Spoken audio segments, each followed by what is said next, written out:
Dr. Vatsala, now that you have mentioned about, looking out for people's behavior, so I actually would like to ask from you that, when we speak about behavior, so there are a lot of people who are introvert and who are not comfortable speaking in front of a lot of people. So, which actually makes a lot of people uncomfortable in front of Right. them. So, for an introvert, for all the introverts watching the interview right now or will be later, so what would you suggest? How can they start a conversation, and what kind of behavior can they have when they are sitting in a group so that they won't make people uncomfortable around them? So introverts, see, there are two types. I would say sometimes they are quite anxious being in people, and at Mhm. times, and a person can be introvert but not be anxious. While he Okay. might just love being with himself, love his loneliness, love reading or enjoying things, doing things, Mhm. and these people might like doing things with specific people. Yeah. They do not like the crowd. It's Reminds like, me of me. yeah. Reminds me of myself. Yeah. Okay. Okay. So they love being, in a specific. Mhm. But you cannot live like that. That's for sure. Okay. Definitely, because a man, as we know, is a Yeah. social animal, and we do need people around us to cheer us up, to keep us going. Help Mhm. us face difficulties. So here, my suggestion to such people would be, prepare yourself. That's one thing very important. If you're going to a party, for example, Mhm. you can think of something. You can just strike a conversation by introducing yourself. Okay, I'm so and so. Or if it's a new person, or otherwise, if you know somebody, you can just talk about things like, okay, what do you do? So the introvert person should be the first one to break that. Yes, because it's your exercise you're doing, Yeah. right? Okay. That's the work Okay. you're doing. For Mhm. you are trying to get out of your kind of Comfort your zone. situation. Yes. Mhm. So that is a challenge, and it will really definitely help, I must say. So Mhm. you can just start the conversation by what you're doing, talk about the individual's interests, what his hobbies are, or you can just mention, oh, I like doing that. Mhm. What do you like doing? Or Mhm. talk about traveling, for example. Traveling, I'm sure in today's world, there's nobody who doesn't like traveling. Yeah. Everybody loves going to places. So that Mhm. is one thing where you can strike a conversation on. Or maybe sports, news, certain music. Music is one thing, too, which is very common to everybody. So you can talk on that. So Mhm. these are small little, topics which you can, prior to going to a situation, you should be aware of. Okay. Read about it, become knowledgeable, so that you know what to say. It Mhm. shouldn't be like today, if I'm coming to you and I'm talking to you about sports, but I really don't know anything about it. Mhm. And there, if you're talking and suddenly I just open my mobile to Google it, so the person will not wait for you to continue the conversation, right? Yeah. So Mhm. therein you have to, be knowledgeable, know what you're about to say. So Okay. once you see, knowledge is power. If you know what you can say or what you can talk about, it becomes much more easier for you to convince. So Mhm. these are small little things. Maybe you can just also talk about something like any crazy thing you've done. Okay. Yeah? Sometimes Okay. people do crazy things.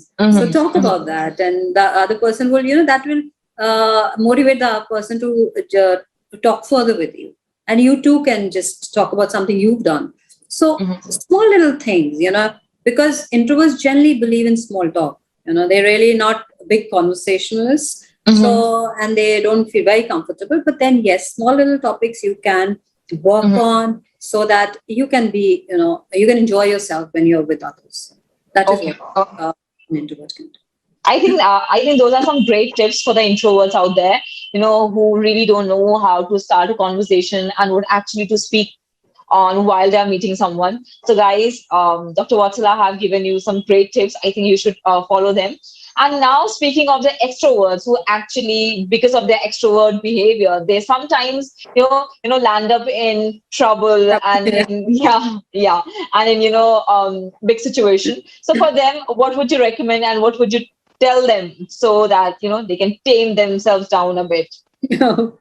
Though I wouldn't suggest them to tame Okay. themselves, but yes, just gauge the situation.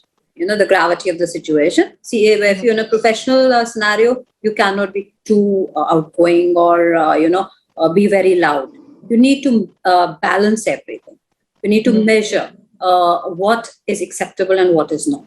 So just have a hold over yourself. So you need to know where you can be yourself and where you really need to hold back. So that is something you can learn, and it does come with practice. You can do it. It is important because you cannot just land yourself in trouble all the time. Yes, when you are with your friends, family, be what you are. Just be. Just be. So, according to you, which behavior is the best behavior as a psychologist? Introvert, extrovert, or ambivert?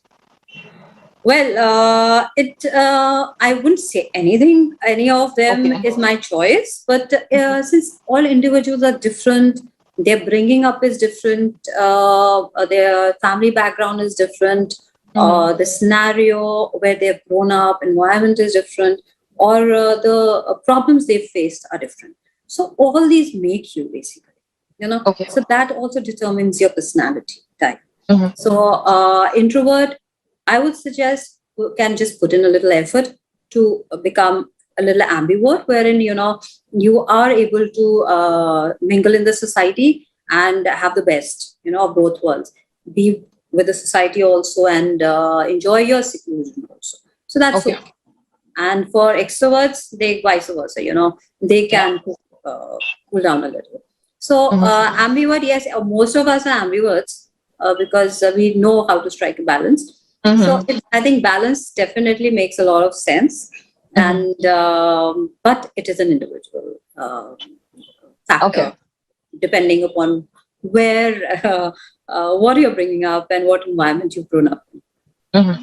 Okay, so also Dr. Vatsala, when we are sitting in a conversation and when we are sitting with a group or with one particular person, so it also happens sometimes that people are speaking something, they are having a conversation, but suddenly it might make the other person or the group of people uncomfortable, and they might change their behavior. So what kind of behavior should we look out for if we have made someone uncomfortable? So is there a particular kind of behavior that as a psychologist that you would tell that, okay, so when people have started behaving in these manners and these mannerisms are being shown by other people, so at that time, I think you should take a step back and you should stop the conversation. Yes, because see, all of us, we are born with this. We can make out others' behaviors and we understand what the others, what they are reacting to, So if you are in such a situation, you find yourself in a situation, you made a comment or you've said something as such or done something where everybody suddenly, is shocked and they just retreat.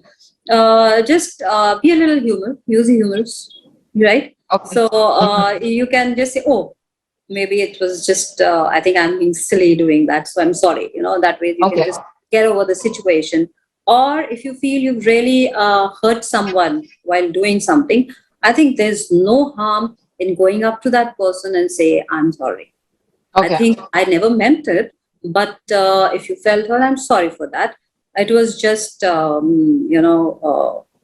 was just a mistake. So there was no intention. So basically own up to your mistakes if you have done something like that. Yes. Okay. So that's the best thing, Both, it's a win-win situation. It's a win-win situation. You realize what you've done, the other person will forgive you. So relationships don't go for a 6 hour. That's how you can deal with such a situation.